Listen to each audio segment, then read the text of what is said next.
आणि वाल्मिक कराड आणि आरोपी सीआयडीला शरण येण्यापूर्वी बीडवरून पुण्याला गेले होते असा कुठेतरी चर्चा रंगतायत, संशय व्यक्त होतोय। कारण 3 आलिशान गाड्यांचा सीसीटीव्ही फुटेज आता समोर आलाय।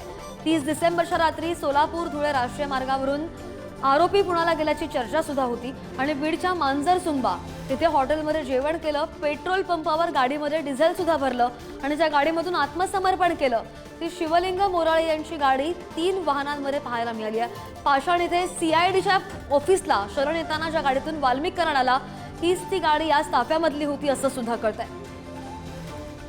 आणि अधिकची माहिती होईल आमचे प्रतिनिधी उदय नागरगोजे आपल्या सोबत आहेत। उदय, आपण पाहिलं अनेक धक्कादायक खुलासे या संदर्भात समोर येत आहेत।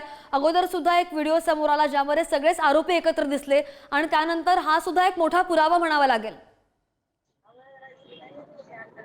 नक्कीच वाल्मिक कराडला अटक झाल्यानंतर एक सीसीटीव्ही फुटेज समोर येत आहे। सुरुवातीला आरोपींसोबत एका कार्यालयात प्रवेश करतानाचं सीसीटीव्ही फुटेज समोर आलं होतं, त्यामध्ये सगळेच आरोपी होते। तर आता हे दुसरं जे सीसीटीव्ही फुटेज समोर आलंय ते 30 डिसेंबरचं आहे। यामध्ये ज्या गाडीतून वाल्मिक कराड पुण्याच्या कार्यालयात सीआयडीच्या कार्यालयात आत्मसमर्पण केलं तीच गाडी ही बीडच्या पेट्रोल पंपावर दिसत आहे। बीड सोलापूर धुळे महामार्गावर मांजरसुंबा नजीक हा पेट्रोल पंप आहे आणि त्या ठिकाणी ही गाडी दिसत आहे। तर दुसरीकडे एक टोल नाक्यावरचं देखील सीसीटीव्ही फुटेज आहे ज्यामध्ये ही गाडी दिसत आहे। मग आता या गाडीतून शिवलिंग मोराळे एखाद्या ठिकाणी गेला आणि त्या ठिकाणी वाल्मिक कराडची भेट झाली का आणि तिथून दोघे सोबत पुण्याच्या सीआयडी कार्यालयात आले का असा देखील आता प्रश्न निर्माण होत असून आता या दिशेने देखील पोलीस तपास होणं गरजेचं आहे।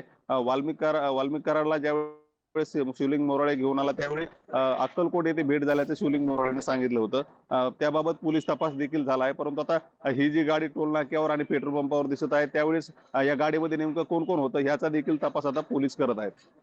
हो, नाही बरोबर आहे। बराच तपास सुद्धा या अगोदर झाला, आता या सीसीटीव्ही फुटेजचं सुद्धा काय होईल ते सुद्धा पाहणं महत्त्वाचं असेल। धन्यवाद उदय दिलेल्या सविस्तर माहितीसाठी।